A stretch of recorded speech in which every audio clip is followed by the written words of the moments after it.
Hello అండి. తెలుగు శ్రోతలందరికీ నమస్కారం.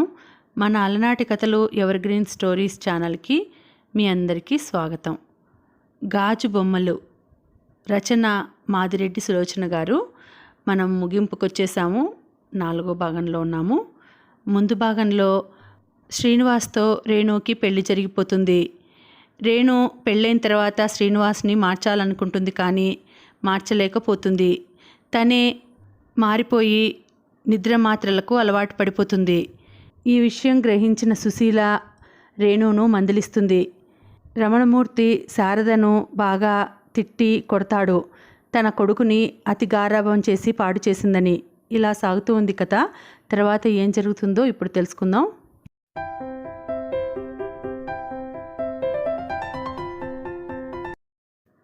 వాసు రేణు గొంతు కోపంగా వినిపించడంతో బయటికి వెళ్ళేవాడల్లా ఆగిపోయాడు వాసు. ఎక్కడికి? క్లబ్కి. అలాగే సిటీలో పని కూడా ఉంది అన్నాడు. నా కళ్ళలోకి సూటిగా చూసి ఆ మాటను. రేణు, నాకు పని లేనిది ఎందుకు పెడతాను? తాగి తందనాలు ఆడటానికి కసిగా అంది. రేణు, ఇంకా ఆడవారి వెంట తిరగడానికి, అవునా? వాసు, బజారు ఆడవారికున్న అందం నాకు లేదు కదూ. రేణు అతని నుదుట చెమట పట్టింది. బావుంది వాసు, నువ్వు అమాయకుడివిగా అర్భకుడివిగా ఉంటేనే బాగుండేదేమో. అందరము ప్రయత్నం చేసి నిన్ను పాడు చేశాము అన్నది. రేణు, నన్ను క్షమించు. నీవంటే నాకు గౌరవభావం తప్ప మరే భావము కలగటం లేదు. నీకు చేరువగా రావాలని ఎంత ప్రయత్నించినా నా హృదయంలో గూడు కట్టుకున్న నీ ప్రేమ రహస్యం నన్ను దూరం నెడుతోంది, నిర్వీర్యుణ్ణి చేస్తోంది. నన్ను క్షమించు అనేసి ఆమె జవాబుకు ఎదురు చూడకుండా వెళ్ళిపోయాడు. రేణు పిచ్చిదాన్లా అతని వంక చూడసాగింది. కారు కదిలిపోయింది. ఈ మగవాళ్ల మనసు జడపదార్థమా? కాలానుగుణంగా ఎన్ని వ్యవస్థలు మారినా వీరి మనసు మాత్రం మారదేమో. రాయమంటే పేచీలకు పేచీలు, విప్లవం, ఉమెన్ లిబ్, ఆధునిక స్త్రీ అని వ్రాస్తారు. చేతులకు వచ్చేసరికి అదే పాత చింతకాయ పచ్చడి భావాలు.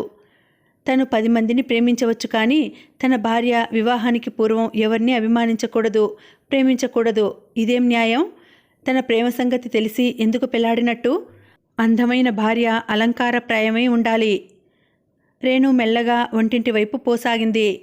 రాధాలోల గోపాల, భక్తుల పాలి ఓబాల, త్రేతాయుగంలో రాముడివట, ద్వాపరయుగంలో కృష్ణుడివట, కలియుగంలో సాయిబాబావట, భక్తుల పాలిట దేవుడివట. రాధాలోల గోపాల. శారదతో పాటు మరో 4 ఆడవారు కూర్చుని సాయిబాబా గారి ఫోటో ముందు భజన చేస్తున్నారు. రోజు అదే తంతు. అది మధ్యాహ్నం వరకు సాగుతూనే ఉంటుంది. ఆంటీ, సాయి, సత్యసాయి లెంపలు వేసుకుంది శారదమ్మ. ఆంటీ, ఏమిటే? అంటకు ముట్టకు మన్నట్టు అత్తయ్య అని పిలవలేవు అన్నది నుదుటపడిన వెంట్రుకలు వెనక్కు నెట్టుకుంటూ. మీరంతా అదృష్టవంతులత్తయ్య, పాత అలవాట్లు క్షణాల మీద మర్చిపోగలుగుతారు అన్నది వెటకారంగా. జీవితమే క్షణభంగురమే పిచ్చిదానా. ఈ వేదాంతం అబ్బితే అదృష్టవంతురాల్ని అని విసుగ్గా లోపలికి వెళ్ళిపోయింది. ఆమెకప్పుడు గుర్తుకు వచ్చింది మూర్తి ఇంటికి రాక 4 రోజులైందని. ఆమెకు కోపం వచ్చింది, ఆవేదనగా ఉంది, అందర్నీ చంపేద్దామన్నంత కక్షగా ఉంది. ఏదీ చేయలేని అసహాయతను తలుచుకుంటే ఇంకా కోపం వస్తోంది. హాల్లోకి వచ్చి చెంపలేసుకుని రామస్వామి ఇంటికి బయలుదేరింది. మేడగదిలో ఎప్పటిలా జంకానా పరచలేదు. దాని నిండా అక్కడక్కడా యాస్ట్రేలు లేవు. వాటి నిండా సిగరెట్ పీకలు, బల్లపై ఖాళీ సీసాలు, గ్లాసులు, చిందిన వేరుశెనగ, జీడిపప్పులు, వాటి మధ్య కూర్చునే పురుషులు. వారి చేతులలో కార్డ్సు కనిపించలేదు. గది శుభ్రంగా ఉంది. పెద్దమ్మ, తల చిక్కు తీసుకుంటున్న రామస్వామి భార్య వచ్చింది. వీళ్ళంతా ఏరి? స్థావరం మార్చినట్టున్నారమ్మా. ఎక్కడికి? హైదరాబాద్ కనుకుంటాను. ఎందుకన్నట్టు చూసింది. ఎందుకా? నీతో విసిగిపోయి. పిచ్చి తల్లి, 20 ఏండ్ల నుండి జరుగుతున్న ఈ తతంగం ఎందుకు భరిస్తున్నాననుకుంటున్నావు? నేను నిలదీసిన మర్నాడు మకాన్ లేచిపోతుంది. బజార్లో పడి అడ్డమైన వారితో స్నేహం చేస్తారని. కబుర్లు చెప్పకు పెద్దమ్మా, మగవారిని మీలాంటి వారే పాడు చేస్తున్నారు అన్నది ఆవేశంగా. నీవు ఆధునిక యువతిగా నీ భర్తను కొంగున కట్టుకోలేదేం? నేను నీలాంటి దౌర్భాగ్యపు ఆడపుట్టక పుట్టినందుకు నీలాగే అసహాయురాల్ని అనేసి వచ్చినంత వేగంగా వెనక్కు తిరిగింది. ఒగరుస్తూ ఇంటి వరండాలో నిలబడింది. సుశీల ఆమె కోసం ఎదురుచూస్తోంది. ఆంటీ. సుశీల భుజం ఆశ్రయించి కడుపులోని బాధ కరిగి వరదలయ్యే వరకు ఏడ్చింది. ఊరుకో ఊరుకో రేణు.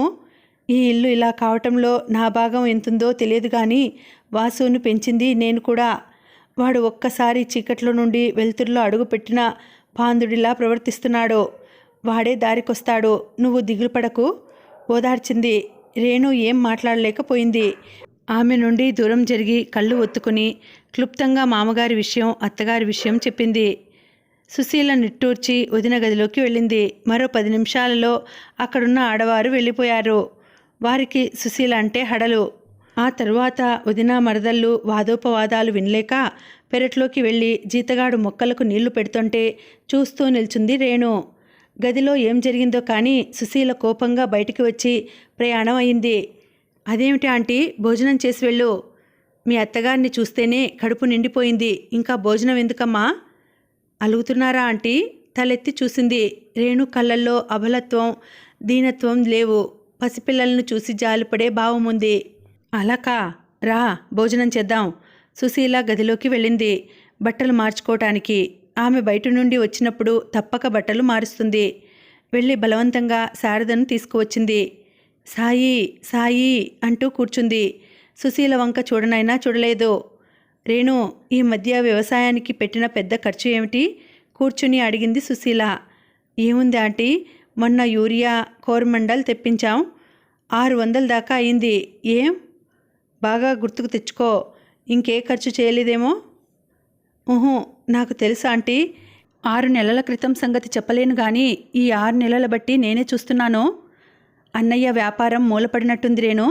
నిన్న ట్రాక్టర్కేదో అయిందని ఎరువులు కొనాలని అన్నయ్య 5,000 రూపాయలు తీసుకుపోయాడు. 5,000? రేణు చేతిలోని అన్నం క్రింద పడింది.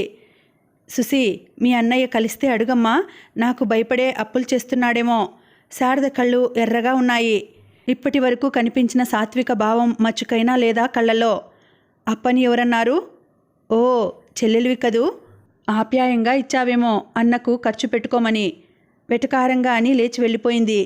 రేణు స్థానువులా కూర్చుంది. ఆంటీ, నేను ఢిల్లీ వెళ్ళిపోతాను. అప్పుడైనా వీరి శని తొలగిపోతుందేమో. నా కళ్ళ ముందు జరిగే పతనం చూడలేను. అత్తయ్య దానధర్మాలు దోపిడీలా చేస్తుంది. మావయ్య ఖర్చులు వేల మీదే ఉంటాయి. కొడుకు వీరికేం తీసిపోలేదు. బ్యాంక్లోని ఫిక్స్డ్ డిపాజిట్స్ కూడా మాయమయ్యాయి. అవి సర్వేశ్వరరావును సమితి ప్రెసిడెంట్ను తొలగించడానికే గుప్పేశారు. ఇక నుండి జాగ్రత్తగా ఉండాలి. నువ్వేం దిగులు పడకు. సుశీల బయలుదేరింది. నన్ను పొలం దగ్గర డ్రాప్ చెయ్యి ఆంటీ అన్నది. రేణు పొలం దగ్గర దిగి వెళ్ళింది. ఆమెకున్న మనశ్శాంతి వ్యవసాయం ఒక్కటే. రామ్మ, మందు చల్లాక పడమటి చేను పచ్చగా అయింది. గంగన్న సంతోషంగా ఎదురు వచ్చాడు. అక్కడికి వెళ్ళింది. పసుపు రంగులోని చేను ఆకుపచ్చగా అయింది. 2 ఎకరాల పొలం అరటి వేశారు. అటు నుండి గుడిసె దగ్గరకు వచ్చింది. అప్రయత్నంగా ఓ నిట్టూర్పు వదిలింది. గంగన్న, అమ్మా, ట్రాక్టర్ చూసేవారు లేరు, అమ్మేద్దాం. పెద్దయ్య మీతో ఏం చెప్పలేదా? ఏం అమ్మేశారా? రామస్వామి గారికి బాకీ పడ్డారట. ఆరి జీతగాడు మనయ్యను గూర్చి ఏమేమో అన్నాడు. మర్నాడే అయ్యగారు ఆరికిచ్చారు. రేపో ఎల్లుండో తీసుకువెళ్తారు. పెదవులు పంటితో నొక్కిపట్టింది. కోపాన్ని అణుచుకుని ఇంటి దారి పట్టింది. కారు ఇంటి ముందు ఉన్నది. వాసు వచ్చాడన్నమాట. కాఫీ తీసుకొని వెళ్ళింది. అతడు కాఫీ త్రాగే స్థితిలో లేడు. ఒక్కసారిగా గది అంతా విస్కీ వాసన వ్యాపించి ఉంది. రేణు ఆగిపోయింది. రేణు, రా, నాకు చాలా ఆనందంగా ఉంది. ఎందుకు? నీ సుఖం నువ్వు వెతుక్కుంటున్నావు. నాకు నీ గురించి ఆలోచిస్తే బాధగా ఉండేది.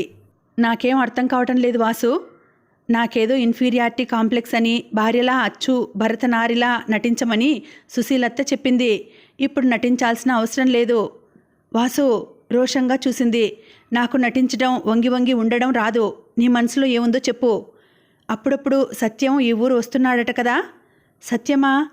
ఛా, అలా అరవవలసిన అవసరం లేదు. నేను నిన్ను నిందించడం లేదు. మీరు పాత ప్రేమని. నోర్ముయ్యి. రేణు, భర్త స్థానంలో ఉన్నావు కాబట్టి బ్రతికిపోయావు. ఆమె కోపావేశాలతో వణికిపోయింది. నేను అపార్థం చేసుకోలేదంటుంటే నీ బోడి అర్థం చేసుకోవటం కోసం నేను ఏడవటం లేదు. ఎంతటి అభాండాలు వేస్తున్నావు. సారీ రేణు, నేను ఎంతటి మూర్ఖుడినైనా అబద్ధాలు ఆడటం నేర్చుకోలేదు. కొన్నాళ్ల క్రితం సత్యం మన ఊరు రావటమే కాదు, కొందరితో మాట్లాడి వెళ్ళిపోయాడు కూడాను. ఏమో, గబగబా తన గదిలోకి వెళ్ళిపోయింది. ఈ మానసిక సంఘర్షణలో తను ఈ ఇంట్లో ఉండటంలో ఉపయోగం ఏముంది? సత్యం తనను కాదనడు, కానీ మన వాళ్ళు తన చర్యలను అంగీకరిస్తారా? అది అంగీకరించని నాడు మళ్ళీ తన జీవితం పాము పడగ క్రింద గడిపినట్టే అవుతుంది. మనశ్శాంతికి బదులు అశాంతి కొని తెచ్చుకున్నట్టు అవుతుంది. అమ్మా, సుబ్బి పిలిచింది. ఏమిటే? పెద్దమ్మగారు ఓ 200 రూపాయలుంటే కావాలంటున్నారమ్మా. సాయిబాబా గారు తన శివమందిరంలోకి వస్తున్నారట, చూసి రావాలని అంటున్నారు. 200 కాదు కదా, 2 రూపాయలు కూడా లేవని చెప్పు. పద, నేను వస్తున్నాను. క్రిందికి వచ్చింది. అత్తయ్య, నాకు తెలిసే నీకు ఈ ఖర్చులు ఇష్టం ఉండవని. నేను త్రాగుతున్నానా, జూదమాడుతున్నానా? అత్తయ్య, ఈ అతిభక్తి కూడా ఓ వ్యసనమే. అతన్ని మొన్న బెంగళూరు వెళ్ళి దర్శించావు. భగవంతుణ్ణి ఎన్నిసార్లు దర్శిస్తే మాత్రం నష్టమేముంది? ఏది వ్యసనంగా మారినా నష్టమే. భగవంతుడు శివమందిరంలోనే ఉన్నాడనుకోవడం పొరపాటు. మీ భక్తులంతా ఒక్కసారి కళ్ళు విప్పి నిజాన్ని చూడండి. సృష్టిలోని చిత్రాలను చూడండి. ప్రక్కవాడిని, వాడి కష్టాలను చూడలేని కళ్ళు భగవంతుణ్ణి ఏం చూస్తాయి? ఇంతకీ నువ్వు అనేదేమిటే? ఈ అంతులేని ఖర్చులను అరికట్టమంటున్నాను. భగవంతుడు మందిరంలోనే కాదు, మంచి ఉన్న చోటల్లా ఉన్నాడని అర్థం చేసుకోమంటున్నాను. సాయి, శ్రీ సాయి, నీవు పుట్టిన గడ్డపై ప్రజలు ఇంత అజ్ఞానులా స్వామి? చూడమ్మాయి, పాలు ఎలా వస్తాయి? అర్థం కానట్టు చూసింది. అదేనే, తల్లిపాలు, గేదె పాలు రక్తంలో నుండి. మరి పాల కోసం స్తనాలనే ఎందుకు ఆశ్రయించాలి? ఏ రక్తనాళమో త్రెంచి త్రాగితే కాదు? నాకు పురాణాలు, శాస్త్రాలు చాలా తెలియకపోయినా కొంతవరకు అర్థం చేసుకోగలను. కౌశికుని మొదలుకొని శబరి వరకు ఉదహరించగలను. ఆపో, నువ్వు డబ్బు ఇస్తావా లేదా? నిలదీసి అడిగింది. నా దగ్గర లేదు. రాబడి, ఖర్చులు చూసుకోండి. సాయి, వీళ్ళను కాపాడే భారం నీదేనయ్యా. ఒసే సుబ్బి. సుబ్బి రాగానే చేతులకున్న గాజులు తీసి ఇచ్చింది. ఎందుకమ్మా? అమ్ముకురావే. అమ్మా, అది శారదను, రేణును మార్చి చూసింది. రేణు ఏమనలేక పైకి వెళ్ళిపోయింది. క్రింద నుండి మెల్లగా అత్తగారి కంఠం వినిపించింది. అనాథ రక్షక సాయిరాం, ఆపద్బాంధవ సాయిరాం. రేణు నిట్టూర్చి తలుపు వేసుకుంది. మూర్తి, రామస్వామి పళ్ళు పటపటా కొరుకుతున్నాడు. ఏమిటి స్వామి? మూర్తి ఒక దమ్ము పీల్చి సిగరెట్టు చేత పట్టుకొని అడిగాడు. ఏమిటా? నీ అసలు స్వరూపం బయటపడింది. నేను సరిగ్గా పనిచేయటం లేదు కాబట్టి నాపై నో కాన్ఫిడెన్స్ మోషన్ తెచ్చారనుకున్నాను. దాని వెనకాల నీ చెయ్యి ఉందట, నిజమేనా? అన్నాడు పేకముక్కలు కలుపుతూ. అంటే కాదు, నిజం కావాలి. అతని చేతిలో పేకముక్కలు దూరంగా గిరాటు వేస్తూ అన్నాడు. నిజమేనా? నేను నీకు ఏం అపకారం చేశాను? నా స్వార్థం కోసం చేశాను. వాసు పరిస్థితి చెప్పాడు. నిన్ను చూస్తే జాలి వేస్తోందోయ్. పెళ్ళాన్ని ఏలుకోవడానికి పదవి కావాలా? పకపక నవ్వాడు. స్వామి, పైగా మిత్రద్రోహమా? నాతో ఒక్క మాట చెబితే నాకీ అవమానం తప్పేది కదా. మిత్రద్రోహం చేయాలని కాదు, మొగాడికి పదవి ఎంత ప్రాణమో ఎరుగనిది కాదు. అందుకే వెళ్ళు, ఇక మీదట ముఖం చూపించకు. మీలాంటి వారు ఎలాంటి పనులకైనా సిద్ధపడతారు. నీ కొడుక్కి పదవి కొనిపెట్టావు, అది ఎలా నిలుస్తుందో నేను చూస్తాను. స్వామి, నేను స్నేహితుడిగా సహించి ఊరుకుంటుంటే నువ్వేమో రెచ్చిపోతున్నావు. నేను గాజులు తొడుక్కొని కూర్చోలేదు అన్నాడు రోషంగా. అది చూద్దాం. నా స్నేహమే చూచావు, శత్రుత్వం కూడా చూడు. అతని కళ్ళల్లో కసి, క్రౌర్యం స్పష్టంగా కనిపిస్తున్నాయి. అతను స్నేహితుడని మూర్తి ముందు నోరు జారాడు. కొన్ని రహస్యాలు, వాటి ఆధారంగా తన్ను పదవీ భ్రష్టుణ్ణి చేశారు. ఆ పదవి లేకపోయినా రామస్వామికి నష్టం లేదు. కానీ పంతం వస్తే అతను నాగుపామే అవుతాడు. ఆ సంగతి మూర్తికి బాగా తెలుసు. 10 నిమిషాలు మౌనంగా దొర్లిపోయాయి. మూర్తే లేచాడు. గిరాటు వేసిన పేకముక్కలు ఏరి ఒకచోట పెట్టాడు.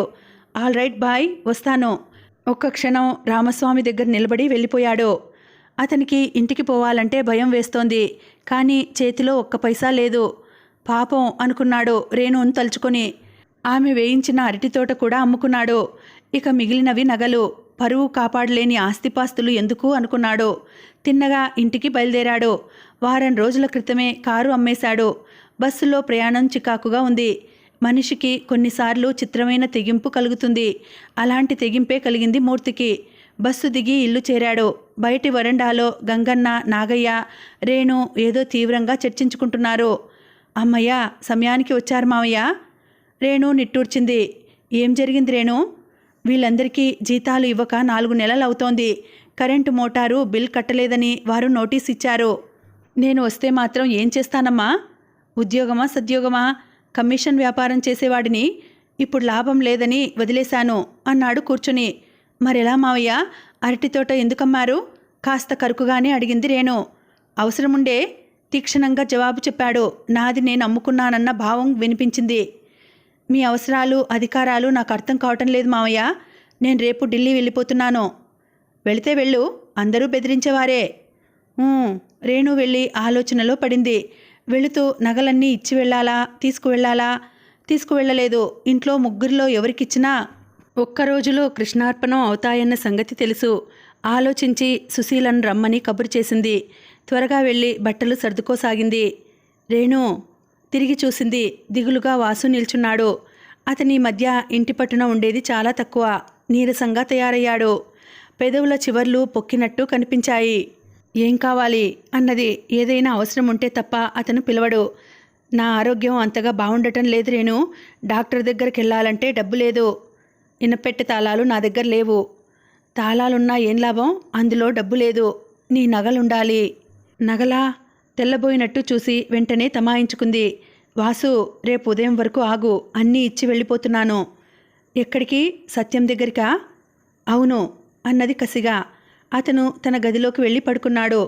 మూర్తి కాలుగాలిన పిల్లిలా పచార్లు చేస్తున్నాడు. హైదరాబాద్ నుండి తిరిగి వచ్చాక శారదమ్మ ఇంట్లో ఉండేది చాలా తక్కువ. సుబ్బిని మాన్పించి వేశారు. తనే వెళ్ళి వంట చేసింది రేణు. అన్నీ బల్ల మీద పెట్టి పొడిగా భోజనానికి రమ్మని పిలిచింది. సాయి, సత్యసాయి అనుకుంటూ వచ్చి కూర్చుంది శారదమ్మ. ఆమె ఆరోగ్యం క్షీణదశలోనే ఉంది. మూర్తి వచ్చి కూర్చున్న భార్యాభర్తలు ఒకరిని ఒకరు శత్రువుల్లా చూసుకున్నారు. శారదమ్మ ముందటి గిన్నెలు అటువి ఇటు ఇటువి అటు దొర్లించింది. అది చూసి రేణు నవ్వకుండా ఉండలేకపోయింది. ఎందుకే అన్నది తీక్షణంగా.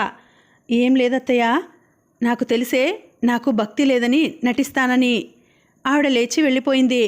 రేణు విసిగిపోయింది అందర్నీ బ్రతిమాలుతూ.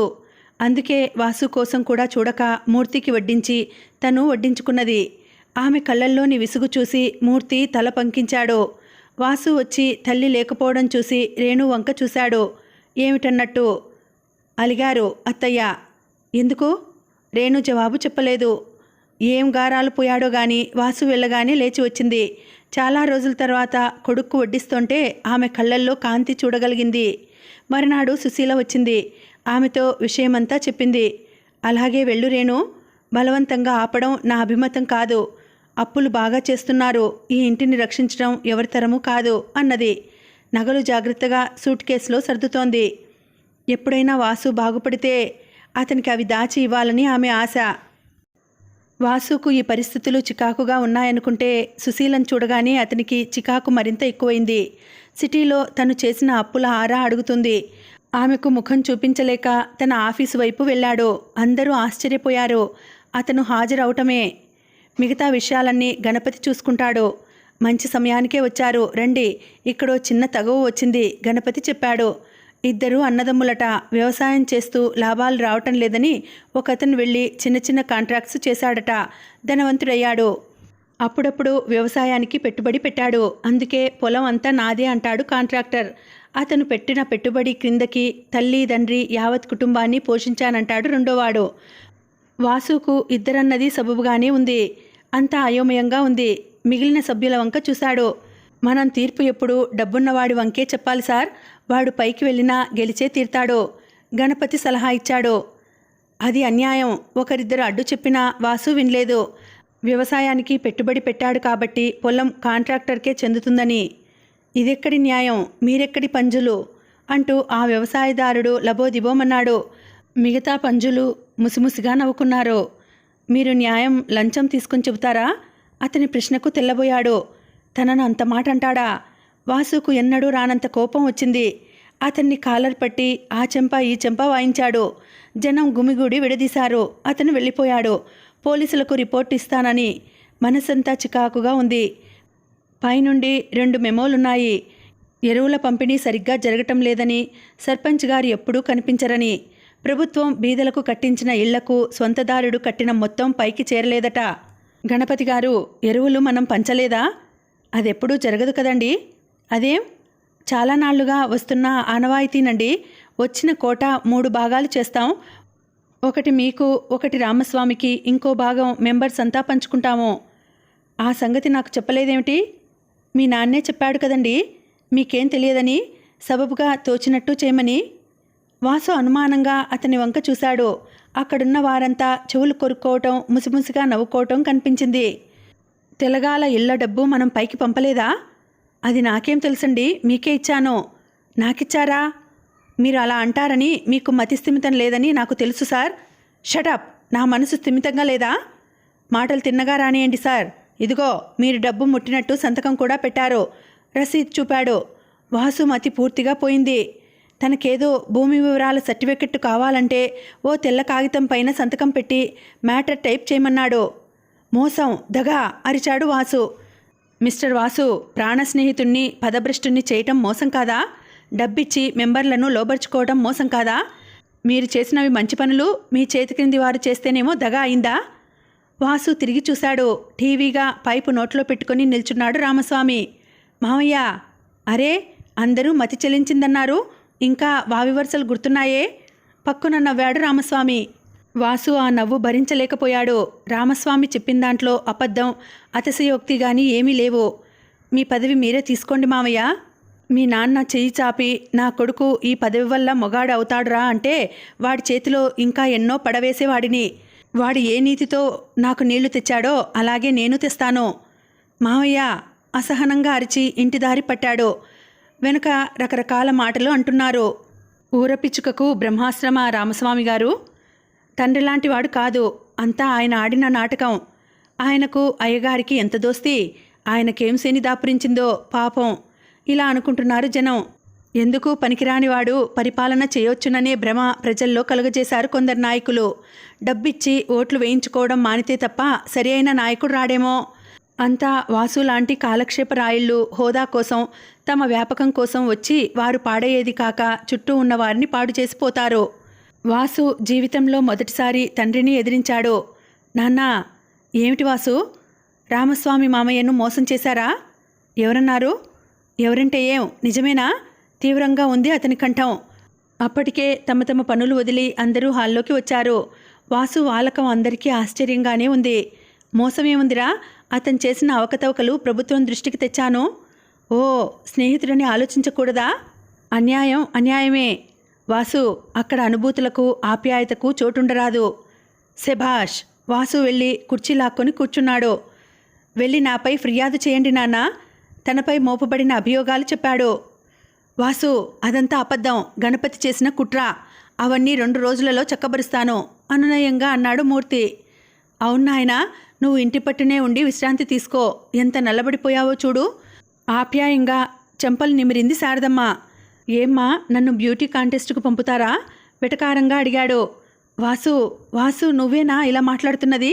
ఆమె ఏడుపు ఆపుకుంది. నేనేనమ్మా, 25 ఏళ్లు దాటాక నిజమైన ప్రపంచం చూస్తున్న వాసును. ఏం తల్లిదండ్రులమ్మా, నా కోసం ఏమైనా చేయగల సమర్థులు. వాసు, ఎందుకు నాన్న అరుపులు? మీ కడుపున పుట్టినందుకు బాధపడని క్షణం లేదు. బాధ్యత తెలిసిన ఏ నాగయ్య కడుపులోనో పుడితే ప్రపంచంలో బ్రతుక నేర్పేవాడు. వాసు, శారద చటుక్కున అతని నోరు మూసింది. అతను విడిపించుకున్నాడు. అమ్మా, నిజంగా నువ్వు తల్లివా? కొడుకు ఈ ప్రపంచంలో ఎలా బ్రతుకుతాడన్నది ఆలోచించావా? వాసు, వద్దురా, ఇంకేమనకు. సాయి, సత్యసాయి, నన్ను రక్షించు తండ్రి. ఆవిడ తల బాదుకుంది. సుశీల బలవంతంగా ఆమెను గదిలోకి లాక్కుపోయింది. ఆమెకు తెలుసు ఇప్పుడు తనేమన్నా వాసు తనను దులుపుతాడని. చిచి, ఈ పదవి పని ఏం వద్దు. వాసు పోబోయాడు. రేణు ముందుకు వచ్చింది. అతని చెయ్యి పట్టుకుంది. వాసు, నేను సాయంత్రం వెళ్ళిపోతున్నాను, ఆ తర్వాత నువ్వు వెళ్ళిపో అన్నది. నేను ఇష్టపడి నిన్ను ఇంట్లో బంధించలేదు రేణు. బంధించిన వారి అరాచకాలకు సాధనయ్యాను, నన్ను క్షమించు. రేణుకు కళ్ళల్లో నీళ్లు తిరిగాయి. అతని చేయి మరింత గట్టిగా పట్టుకుంది. వాసు, నీ ఒళ్ళు కాలిపోతోంది అన్నది అదిరిపడ్డట్టు. కాలని, మరేం పర్వాలేదు. రేణు, ఒకప్పుడు నేను పశువులా ప్రవర్తించాను. ఒక్క మాట ధైర్యంగా అంటే ఈనాడు అందరికీ ఈ మానసిక చిత్రహింస తప్పేది. వాసు, వాసునే. ఎవరి జీవితము పాడు చేయటానికి మరో వ్యక్తికి అధికారం లేదు రేణు. నువ్వు ఢిల్లీ కాదు వెళ్లాల్సింది, సత్యం దగ్గరకు.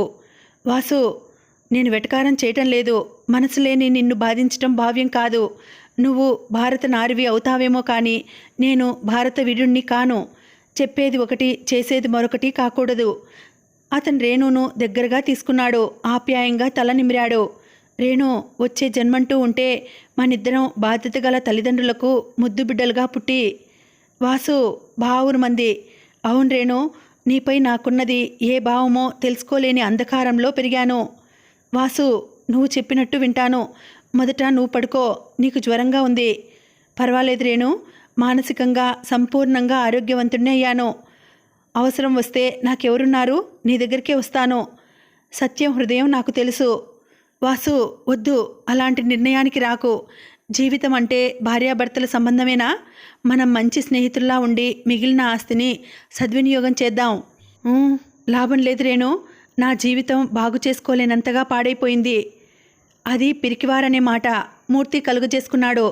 ఆ పిరికితనమే మీలో లేకుంటే అందరి జీవితాలు ఇలా తయారయ్యేవి కావు నాన్నా. రేణును వదిలాడు. వస్తా Renu, wish you all the best. ఆగువాసు, నిన్న డబ్బు కావాలన్నావు. నగలున్నాయి, తీసుకువెళ్ళు అన్నది కన్నీరు ఒత్తుకుంటూ. వద్దు, అవి నా వైపు నుండి కట్నంగా ఉంచుకో అని చరిచరా వెళ్ళిపోయాడు. వాసు, మూర్తి కంఠం రుద్ధమైంది. విచారించకు నాన్న, నేను మరణించటానికి వెళ్ళటం లేదు. తాత్కాలికంగా మనశ్శాంతి కోసం వెడుతున్నాను. తిరిగి చూసి జవాబిచ్చి వెళ్ళిపోయాడు వాసు. రేణు కళ్ళు ఒత్తుకుని సుశీల, శారదమ్మ వెళ్ళిన గదిలోకి వెళ్ళింది. శారదమ్మ అరమోడ్పు కన్నులతో ఏదో అంటున్నది. రేణుకు భయం వేసింది. ఆంటీ, సుశీల చెయ్యి గట్టిగా పట్టుకుంది రేణు. భయం లేదు రేణు, ఫిట్స్ వచ్చే సూచనలు కనిపించాయి. మత్తుమందు ఇచ్చాను.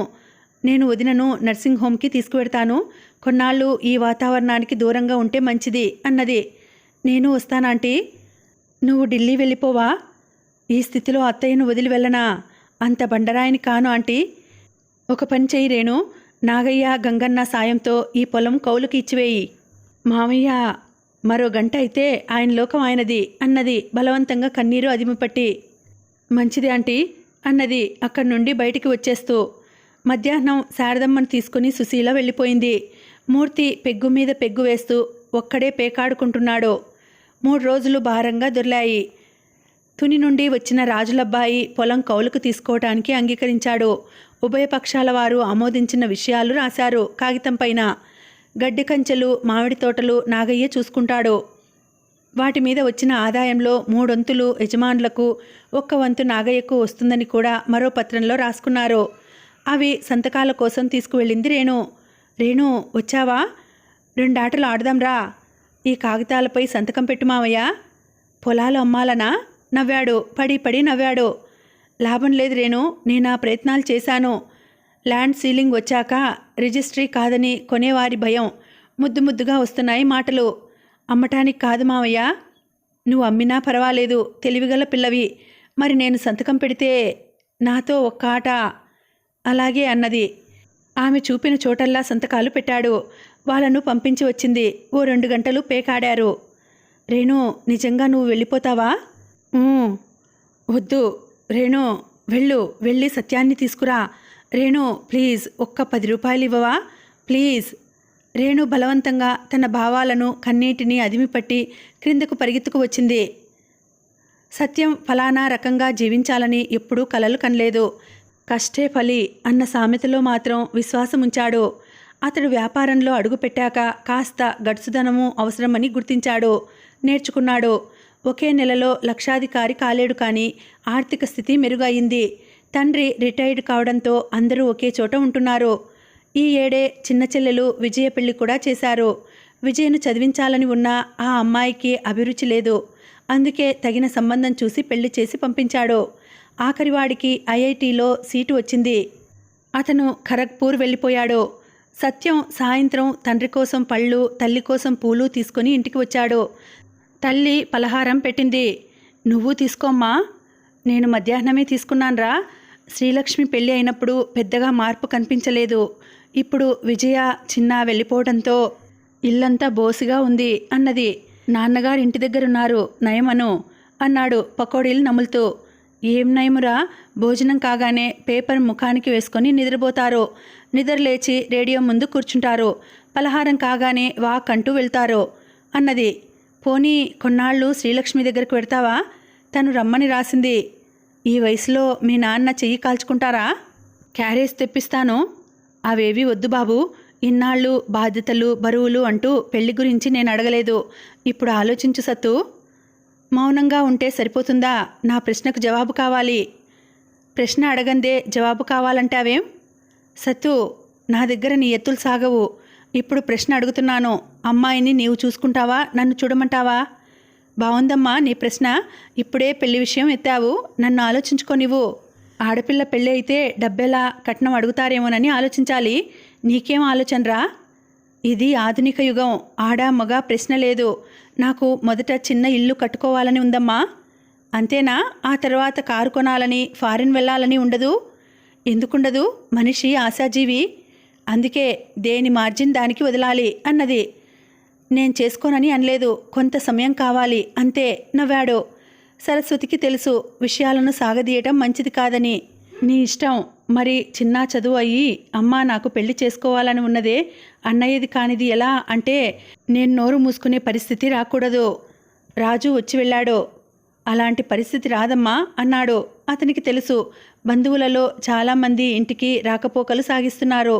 మేనమామలు ఎన్నడో సంబంధాలు వదులుకొని శారదమ్మ చుట్టూ తిరిగితే ఆమె చిదిరించుకోగా రాకపోకలు లేవు. ఈ మధ్య బాగా వస్తున్నారు. తల్లి మేనత్త కూతురి మొగుడు మంచి హోదాలో ఉన్న వ్యక్తి. తల్లి చెప్పిన మీదట ఒకరోజు 4 సంవత్సరాల క్రితం కావచ్చు, ఓ రోజు వాళ్ళింటికి వెడితే కంపరంగా చూశాడు. సాయం చేయకపోగా అవమానంగా మాట్లాడి పంపాడు. ఆయన కుమారుడే రాజు. అతను వచ్చిన పని కూడా తెలుసు. రాజు తరువాత అమ్మాయి బీఎస్సీ చేసి 3 ఏళ్ళయింది. ఇంకా వివాహం కాలేదు.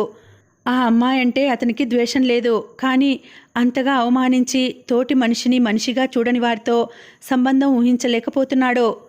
రాజు వచ్చాడు. వినిపించిందా? విన్నానమ్మా అన్నాడు ముక్తసరిగా. మామయ్యకి బ్లడ్ ప్రెషర్ అట. అమ్మాయిని గూర్చే దిగులు పడుతున్నాడట. ఊరందరినీ ఓదార్చే ఓపిక మనకెక్కడిది? అదేమిట్రా అంత పొడిగా మాట్లాడతావు? కొందరి విషయంలో అలాగే మాట్లాడాలమ్మా. వీళ్ళంతా అవకాశవాదులు. వీరు సాయం చేయాలని కాదమ్మా, తమ అసహాయతను కాస్త మృదువుగా చెప్పవచ్చు కదా. నా ఇంట్లో ఉద్యోగాలు రాసులు పోసి లేవు అని నిరసించిన వ్యక్తి ఈనాడు పిల్లని ఇస్తానంటే ఎలా ఉంటుందమ్మా? నాతో చెప్పలేదేమిట్రా? అప్పుడు నీకు ఎన్ని సమస్యలమ్మా? నాన్న ఆరోగ్యం, నా ఉద్యోగం, శ్రీలక్ష్మి పెళ్ళి, ఇంకా బయటవారి విమర్శలు చెప్పి నీ మనసు పాడు చేయలేకపోయాను అన్నాడు. రాజు రాత్రికి వస్తాడు. నువ్వు దూకుడుగా మాట్లాడకు, నేనే జవాబు చెప్తాను. నేను ఇష్టం లేకుంటే ఊరుకుంటాను గాని వారిని అవమానించే స్థితికి పోలేదమ్మా అని మెల్లగా తన గదిలోకి వెళ్ళాడు. కళ్ళు మూసుకుంటే రేణు ఊహాచిత్రం కళ్ళ ముందు కదిలింది. అతడికి తెలుసు ఆమెను గురించి ఊహించటం ఎవరికీ క్షేమం కాదని. మనసు అదుపులో ఉండదు. జీవకళతో మెరిసే కళ్ళు మర్చిపోవటం మామూలు మాటలా? ఆనందమైన క్షణాల ఆయుష్ అత్యల్పమని తెలిసి ఉంటే మరికొన్ని గంటలు రేణుతో గడిపేవాడు. రేణువును గూర్చి రకరకాలుగా వింటున్నాడు. ఏది నిజమో తేల్చుకోలేకపోతున్నాడు. ఆప్యాయంగా భుజం తడుముకున్నాడు. రేణు స్పర్శ గిలిగింతలు పెట్టినట్టే ఉంటుంది. మెల్లగా కళ్ళు మూతలు పడ్డాయి. వాసు వట్టి చేతులతోనే క్లబ్ డాన్సర్ రీమా ఇల్లు చేరాడు. అతని గోడు వినిపించుకునే స్థితిలో లేడు తండ్రి. పీకల వరకు త్రాగి ఒంటిగా పేకాట ఆడుతూ కూర్చుంటాడు. తల్లిని చూడటానికి సుశీల అనుమతి ఇవ్వదు. 1 పైసా ఇవ్వనని ఖచ్చితంగా చెప్పేసింది. రీమాకు ఏవేవో కోరికలుంటాయి. మరి రీమాకే కాదు, ఆమెలా వ్యాపారం చేసే స్త్రీలకంతా అలాంటి అవసరాలుంటాయి. అతనితో తిరిగిన స్త్రీలకు అందరికీ ఇలాంటి అవసరాలే ఉంటాయి. కొందరు కోరికలు తీరక క్లబ్బు పేరుతో మగవారిని ఆకర్షించాలని వస్తారు.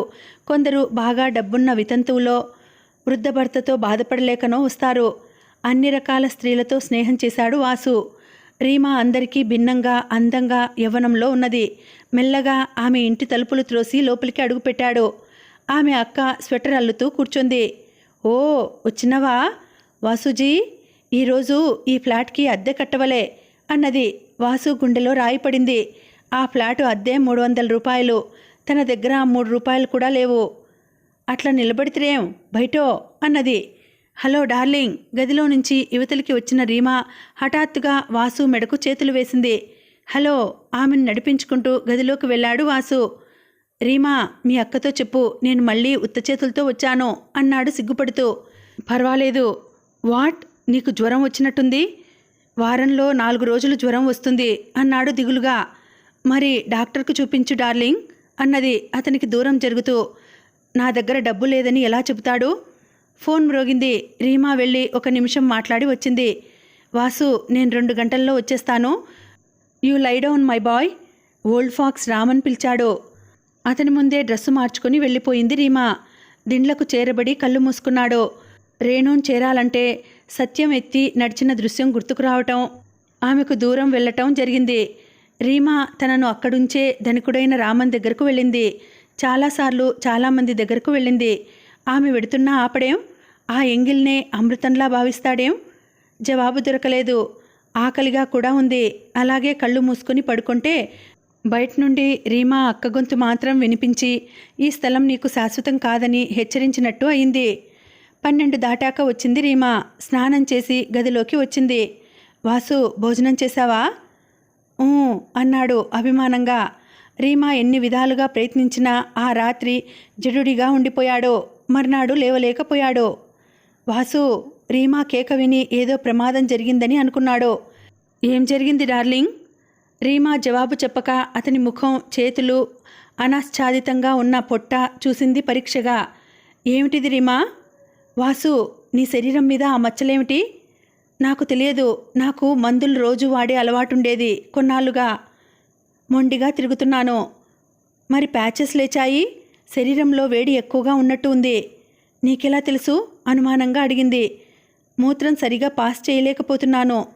రీమా కనుబొమ్మలు ముడిపడ్డాయి. ఆమెకు ఎంతో మందితో సంబంధ బాంధవ్యాలుంటాయి. అందుకే సుఖవ్యాధులను గూర్చి చదువుతుంటుంది. వాసు, నువ్వు త్వరగా వెళ్ళి డాక్టర్ ఔరంగాబాద్ ఖరేను కలుసుకో అన్నది. మా అత్త ఉంది, ఆమె డాక్టరే. నేను చెప్పింది విను ప్లీజ్. స్నానం అయ్యాక డాక్టర్ దగ్గరకు వెళ్ళాడు. అతను చెప్పింది విని తెల్లబోయాడు.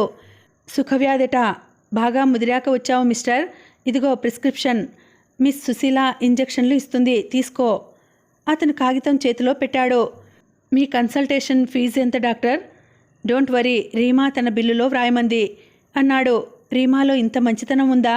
నీరసంగా ఇల్లు చేరాడు. ఆమె లేదు ఇంట్లో. అక్క కూడా ఏమనలేదు. పని మనిషి భోజనం వడ్డించి వెళ్ళిపోయింది. రాత్రి 10 దాటాక వచ్చింది రీమా. భోజనాలు అయ్యాక అతని మంచానికి దగ్గరగా స్టూల్ లాక్కొని కూర్చుంది. వాసు, నేను మాట చెబుతాను, వింటావా? ఏమిటి రీమా? నువ్వు చెప్పలేకపోయింది. నాకు తెలుసు రీమా, నువ్వు ఏం చెప్పాలని అనుకుంటున్నావో.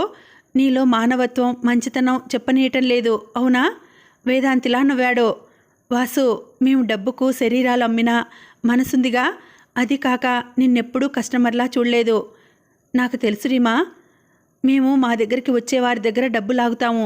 ఎందుకో తెలుసా? మాకు వేరే జీవనోపాధి లేదు కనుక. ఒకసారి ఈ బురదగుంటలో దిగిన మేము పైకి లేస్తామన్నా చేయూత దొరకదు. దొరికినా మాకు చేయూత ఇచ్చిన వారే బురదలో దిగాల్సి వస్తుంది. విప్లవం భావాల్లో, ఆలోచనలలో రావాలి, రాతలలో, సినిమాల్లో కాదు అన్నది నిట్టూరుస్తూ. మీకు బాధలున్నాయా రీమా? వాసు నవ్వింది పేలవంగా. మాకు ఎన్ని రకాల బాధలు. ఆరోగ్యం కాపాడుకోవాలి. ఆడి పాడి అందరినీ ఆకర్షించడానికి ఆకారం కాపాడుకోవాలి. ఈ యవ్వనం ఆకర్షణ తగ్గాక జీవించడానికి డబ్బు జాగ్రత్త చేసుకోవాలి. శరీరం నొప్పిగా ఉన్నా, మనసు పుండుగా ఉన్నా మేం నవ్వాలి వాసు, నవ్వాలి. రీమా కళ్ళు నిండుకున్నాయి. క్షమించు రీమా, నీ మనసు నొప్పించాను. రేపు ఉదయం వెళ్ళిపోతాను. నన్ను అపార్థం చేసుకోగా. లేదు, వెళ్ళి పడుకో. అతను ప్రక్కకు తిరిగాడు. అతని కళ్ళు వర్షించటానికి సిద్ధంగా ఉన్నాయి. అతని కళ్ళ ముందు ఎన్నో విషయాలు సినిమా రీలలా తిరిగి మాయమయ్యాయి. బలవంతంగా కళ్ళు మూసుకున్నాడు. ఉదయం సాగనంపుతూ ట్యాక్సీ వరకు వచ్చారు రీమా, ఆమె అక్క. Thank you Reema. స్నేహితుడిగా అప్పుడప్పుడు వచ్చిపో. ఆరోగ్యం కుదుటపడగానే ఏదైనా ఉద్యోగం చూసుకో. మంచిది. అతను ట్యాక్సీ ఎక్కాడు. రీమా దగ్గరగా వచ్చి అతడి జేబులో 100 రూపాయలు పెట్టింది. వద్దు రీమా, మొహమాట పడుకు వాసు, నువ్విచ్చిన డబ్బులో నుండే ఇస్తున్నాను అన్నది. ఆమె చెయ్యి నొక్కి వదిలాడు. కారు కదిలింది. విశాలక్క, నువ్వు ఇలా బాధపడితే గుండె నొప్పి తగ్గదు. సుశీల విశాల గుండె రాస్తూ కూర్చుంది. ఏం చూడాలి గనుక ప్రాణాలు నిలుపుకొని పెంచిన రేణు జీవితం చిన్నాభిన్నం అయిపోయింది. రోదిస్తోంది. వారం రోజుల క్రితం కూతుర్ని చూడాలని గోపాలపురం వెళ్ళిన విశాల అక్కడి మూర్తి స్థితి, ఇతరుల ద్వారా వారి కుటుంబ సంగతి వింటూనే గుండెపోటుతో పడిపోయింది. ప్రథమ చికిత్స చేసి నాగయ్య ఎలాగో సుశీల క్లినిక్కి చేర్చాడు. అక్కడ ఉన్మత్తురాలైన శారదను ఎముకల గూడులా మిగిలిన కూతుర్ని చూస్తూనే నేల కూలింది. సుశీలకు తెలుసు మరెలాంటి బాధకు తట్టుకోలేదని. రోజు అరగంట వేదాంతం బోధించటానికి ప్రయత్నిస్తోంది సుశీల. ఆమెకు తలనొప్పిగా ఉంది. ఒకవైపు ప్రపంచంతో సంబంధం లేక తనలో తాను మాట్లాడుకునే వదిన, ఇంకోవైపు బాగు చేయలేనంతగా దిగజారిపోయిన పరిస్థితులు, డబ్బు డబ్బు అంటూ వేధించే మేనల్లుడు. యోగిన్లా ఈ విషయాలతో సంబంధం లేనట్టుండే రేణు. 3 రోజుల క్రితం వాసు వస్తే విశాల కంటపడనీయలేదు. అతను ఉద్యోగ ప్రయత్నంలో ఉన్నాడని అబద్ధం ఆడింది. అన్నీ సర్దుకుంటాయి. వాసు మారిపోయాడు. అనుక్షణం వాడి బాధ రేణును గూర్చే. నువ్వేం దిగులు పడకు, దిగులు పడినా ఏం చెయ్యలేను అన్నది. కళ్ళు మూసుకుంది. ఆమె మనసంతా పచ్చి పుండులా ఉంది. తనను రేణు పూర్తిగా మోసం చేసింది. రేణు ఉత్తరాలు చూసుకుని ఆనందపడేది.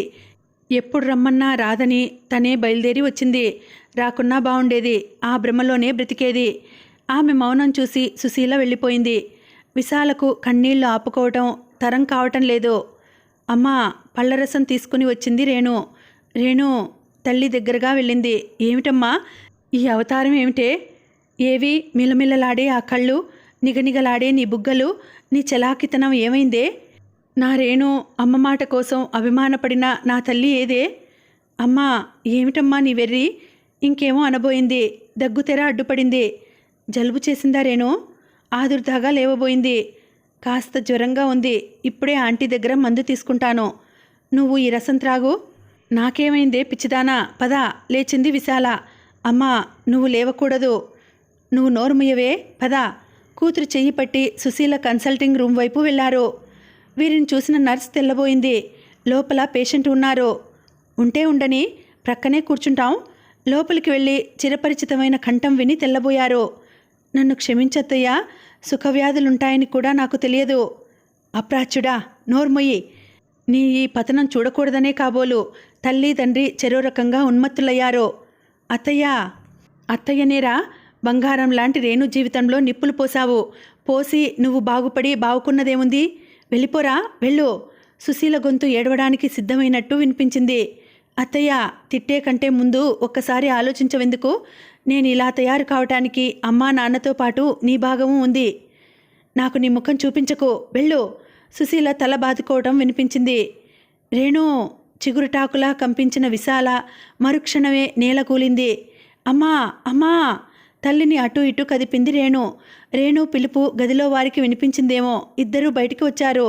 ఆంటీ, అమ్మకు మళ్ళీ అటాక్ వచ్చినట్టుంది. సుశీల అనుమానంగా వంగి విశాలను పరీక్ష చేసింది. ఆమె ముఖంలో రంగులు మారాయి.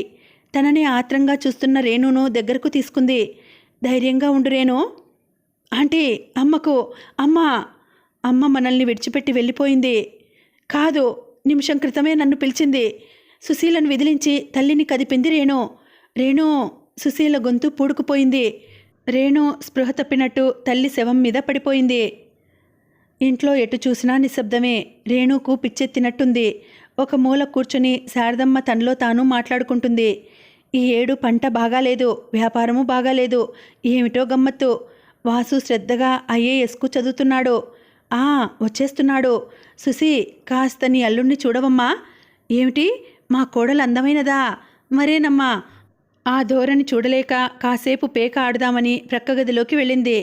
కుర్చీలో కూర్చుని బల్లపై ఒరిగి గురకలు తీస్తున్నాడు మూర్తి. అతని ముందు పేక ముక్కలు, సిగరెట్ పీకలు, నాటుసారా సీసాలు ఉన్నాయి. మావయ్య! జవాబుగా గురక వినిపించింది. అది చూస్తుంటే అతను ఎంతో కాలంగా కదలక నిద్రపోతున్నాడేమో అనిపిస్తుంది. అది వినలేనట్టు పరిగెత్తినట్టు బయటికి వచ్చింది. నెమ్మదిగా సుశీల గదిలోకి వెళ్ళింది. గుమ్మంలోనే ఆగిపోవాల్సి వచ్చింది. ఆమె మేనల్లుడికి ఇంజెక్షన్ ఇస్తోంది. మెల్లగా వెనుతిరిగింది. ఆమె మనస్సు అశాంతిగా, ఆవేదనగా ఉంది. ఆనంద్ మావయ్య వెంట వెళ్ళిపోవాల్సింది. అతను రమ్మంటే తనే రానంది అనుకుంటూ బయటికి నడిచింది. ఆమెకు మిగతా విషయాలేం గుర్తులేవు. తల్లి పెదదినం నాడు వినిపించిన మధుర గంభీర కంఠం ఒక్కటే గుర్తుంది. నేనిప్పుడు శాంతినగర్ కాలనీలో ఇల్లు కొన్నాను. ఆ ప్రసక్తి అంతా చెప్పాడు మూర్తికి. ఆ వ్యక్తే, ఆ కంఠమే బలంగా ఆకర్షించసాగింది. రిక్షా దిగి తలుపు తట్టింది. ఎవరు అన్న మాటతోనే లైటు వెలిగింది. తర్వాత కొన్ని క్షణాలకు తలుపులు తెరుచుకున్నాయి. తలుపు తీసిన వ్యక్తిని రేణును అతడు అలాగే మైమర్చిపోయినట్టు చూసుకోసాగారు. అమ్మా, కిరాయి. రిక్షావాడు గంట వాయించాడు. సత్యం ముందు తేరుకొని లోపలికి వెళ్ళి డబ్బులు తెచ్చి రిక్షావాడికి ఇచ్చి పంపాడు. అతనికి ఆశ్చర్యంగా ఉంది. దాదాపు రాత్రి 10 గంటలప్పుడు రేణు ఒంటరిగా రావటం ఎందుకు? లోపలికి రా రేణు, దారి వదిలాడు. సత్యం, ఒక్కసారి వస్తే వెళ్లే ప్రసక్తి ఉండదు, బాగా ఆలోచించుకో అన్నది. రేణు, నువ్విలా బయట నిలబడటం అన్యాయం, పద అన్నాడు. చెయ్యి పట్టి లోపలికి తీసుకుని వెడితే అపవిత్రుడివైపోతావా? సత్యం విశాలమ్మ పెద్దదినం నాడు సుశీలమ్మ ద్వారానే రేణు విషయం విన్నాడు. అందుకే ఏ సంకోచం లేకుండా ఆమెను చటుక్కున ఎత్తుకొని ఒక చేత్తో బలంగా గుండెల కదుముకుని రెండో చేత్తో తలుపు వేశాడు. ఆమెను అలాగే తీసుకువెళ్ళి సోఫాలో పడుకోబెట్టాడు. సత్యం మెడ చుట్టూ వేసిన చెయ్యి తీయలేదు. సత్యం, కాసేపు ఇలా కూర్చో అన్నది అస్పష్టంగా. నేనెక్కడికి వెళ్ళను. ఆమెను జరిపి కూర్చున్నాడు. రేణు ఉన్నట్టుండి చటుక్కున లేచింది. ఏమిటి రేణు? మీ అమ్మ వాళ్ళు ఏమనుకుంటారు? ఇంట్లో ఎవరూ లేరు. అమ్మా నాన్న విజయను అత్తవారింట్లో వదలటానికి వెళ్ళారు. విజయకు బాబు పుట్టాడు తెలుసా? అదృష్టవంతురాలు అన్నది రేణు. సత్యం రేణు ముఖం 2 చేతుల మధ్యకు తీసుకున్నాడు. ఎందుకో అతని కళ్ళు నీటితో నిండిపోయాయి. ఏడుస్తున్నావా సత్తు? రేణు మిలమిలలాడే ఆ కళ్ళు ఏమయ్యాయి? నిగనిగలాడే బుగ్గలు నా రేణువి. అరే, మరణించే కంటే ముందు అమ్మ కూడా ఇలా అంది సత్యం. రేణు నవ్వింది. ఆవేశంగా, ఆప్యాయంగా, అనురాగంగా, అపురూపంగా ఆమెను హృదయానికి హత్తుకున్నాడు సత్యం. అతని చేతులకు ఆమె ఎముకలు కర్రల్లా తగిలాయి. రేణు. సత్యం, అన్ని బంధాలు తెంపుకొని వచ్చేశాను. కాదు, బంధాలన్నీ తెగిపోయాయి అమ్మ మరణంతో. నాకు నీ దగ్గర తప్ప మరెక్కడా చోటు లేదనిపించింది, అందుకే వచ్చేశాను అన్నది అతని హృదయంపై నిశ్చింతగా తలవాలుస్తూ. ఆమె వీపును ఆప్యాయంగా నిమిరాడు. సత్తు, సత్తు పలువరింతలా పిలిచింది. చెప్పు రేణు, పలుచబడిపోయిన ఆమె జుట్టు నిమురుతూ అడిగాడు. ఈ చుట్టుప్రక్కల ఎవరికైనా ఫోన్ ఉందా? ఎందుకు, మన ఇంట్లోనే ఉంది. డ్రాయింగ్ రూమ్లో అయితే అందరికీ డిస్టర్బ్ అవుతుందని పడక్కదిలో పెట్టాను. ఒక్కసారి సుశీల ఆంటీకి ఫోన్ చెయ్యి, నేను ఇక్కడికి వచ్చేసినట్టు. అలాగే. ఆమె చేతులు విడిపించుకొని పడక్కదిలోకి వెళ్ళి 5 నిమిషాల అనంతరం తిరిగి వచ్చాడు సత్యం. నీ ముఖం అలా అయిందేమిటి? ఆంటీ అవమానకరంగా మాట్లాడిందా? ఛా, అలాంటిదేం లేదు. ఆ ఇంటి పరిస్థితి తలుచుకుంటే బాధగా ఉంది. నువ్వు భోజనం చేయలేదట? అతను వంటింటి వైపు వెళ్ళాడు. కండ్లల్లో ఊరిన నీరు ఒత్తుకున్నాడు. బ్రెడ్డు, వెన్న, పాలు తీసుకువచ్చాడు. రేణు వాటిని తీసుకుంది. చాలా రోజుల తర్వాత నిశ్చింతగా తింటున్నాను సత్యం అన్నది నవ్వుతూ. ఆమె ఆశించిన రియాక్షన్ కనిపించలేదు. దగ్గుతెర అడ్డుపడింది. సత్తు, మీ ఊళ్ళో బావులున్నాయా? ఈత కొట్టాలని ఉంది. మర్చిపోయాను, మీ అమ్మగారు బాధపడతారేమో. చాలాసేపటికి తేరుకొని అడిగింది. అమ్మ మనసు 4 రోజులు పోతే కానీ నీకు అర్థం కాదు. ఇలాగే సంభాషణ సాగింది. సత్యం హృదయపూర్వకంగా మాట్లాడలేకపోయాడు. రేణు హృదయం చివుక్కుమంది. ఎంతైనా మగవాడే తనను అంగీకరించడానికి సందేహిస్తున్నాడనుకుంది. నీకు అనుమానంగా ఉన్నట్టుంది. సత్యం, నువ్వు మగాడివి, పవిత్రతనే కోరుకుంటావు. ఒక్క విషయం, నేను ఆమె కంట నీరూరింది. రేణు నిగ్రహించుకోలేనట్టు ఆమెను దగ్గరకు లాక్కున్నాడు. మరింత దగ్గరగా హత్తుకున్నాడు. అతని కళ్ళు ఆమె తలపై వర్షిస్తున్నాయి. అలాగే కాలం మర్చిపోయి కూర్చుండిపోయారిద్దరూ. రేణు హృదయమంతా తేలికగా, కొన్నాళ్లుగా మనసులో పేరుకుపోయిన అశాంతి కరిగిపోయినట్టు అనిపించసాగింది. నిశ్చింతగా కళ్ళు మూసుకుంది. వారం రోజులు విరామం లేకుండా ఆసుపత్రుల వెంట తిరిగాడు సత్యం రేణుని తీసుకుని. తనకున్న పరపతికి సుశీల సహాయం జోడించి రేణుకు అనంతగిరి శానిటోరియంలో బెడ్ సంపాదించాడు. ఆ రోజు బయలుదేరి వెళ్ళాలి. రేణు మాత్రం ప్రాణం లేని బొమ్మలా స్తబ్దురాలిగా కూర్చుండిపోయింది. ఏర్పాట్లన్నీ సత్యమే చేశాడు. రేణు అన్నది బయటకు చూస్తూ. నువ్వు ఇలా ఉంటే జబ్బు నయం కావటానికి చాలా సమయం పడుతుంది. ఏది, నా కోసం ఉత్సాహంగా ఉండు అన్నాడు ఆమె ప్రక్కన కూర్చుంటూ. అలాగే నవ్వింది. ఆ నవ్వులో జీవం, ఉత్సాహం ఏమాత్రం లేవు. ప్లీజ్ రేణు, నా కోసం నువ్వు త్వరగా నయం చేసుకోవాలి. వారం వారం అమ్మ నేను పిక్నిక్కు వచ్చినట్టు వచ్చి నీ దగ్గరుంటాము. అనంతగిరి చూసావా ఎప్పుడైనా? లేదు. అక్కడి ప్రదేశం అందం చూసి తీరాలి. అక్కడ కూర్చుని గంటలు గంటలు గడిపేయవచ్చు వర్ణిస్తున్నాడు. అతనిది నటన అని, తనను ఉల్లాసపరచడానికి అలా అంటున్నాడని రేణుకు తెలుసు. ఆ మాత్రం తన కొరకు చేయగలిగే ఆత్మీయులున్నప్పుడు తను వారిని ఉత్సాహపరచాలి.